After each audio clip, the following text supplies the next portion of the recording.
We have 3 materials or 4 materials here.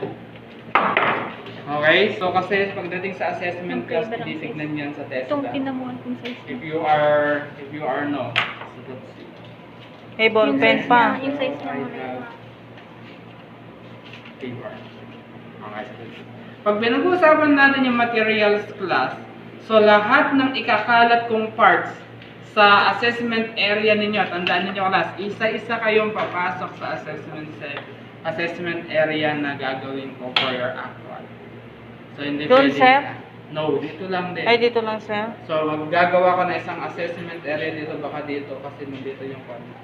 So yan lang, yan yung gagawin ko assessment area. Ikakalat ko lahat ng parts doon at kayo yun mag-identify lahat ng yan. Okay, so we have here the materials.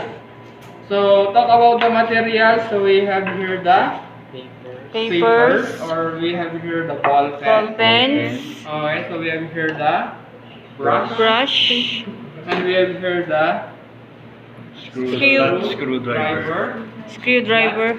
Flat And we have screwdriver. here the Phillips screwdriver. Phillips screwdriver. Okay, so yan po yung mga materials na gagamitin natin. Nagkakaintindihan tayo? Yes, sir. Yes, sir. Pakihawak mo na, miss. O, di ba? Mali na kaagad yung hawak. Ay, sir! Hindi Di ba ba? lang? Mali na Sir, paano ba kaagad yung akin yan, hawak. Artie? Di ba? Mali na kaagad yung hawak, di ba? O, sabi ko sa inyo, tetestingin ko kayo dyan. Sige. Sir, ikaw na lang sumunod. Okay? Ito, sir. So, nagkakaintindihan tayo? Yes, sir. Yes, sir. O? Hindi na, andyan na nga. Sir, Okay? pahiram mo na sa amin kung wala kaming ganito. Nagkakaintindihan tayo?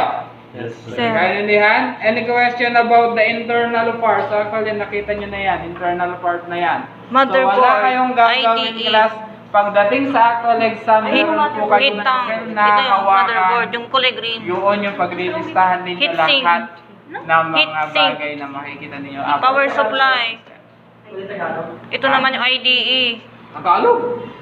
Ililista nyo lang yung parts. Teka lang. Ito may floppy disk ito. Okay? Sir, floppy disk dito.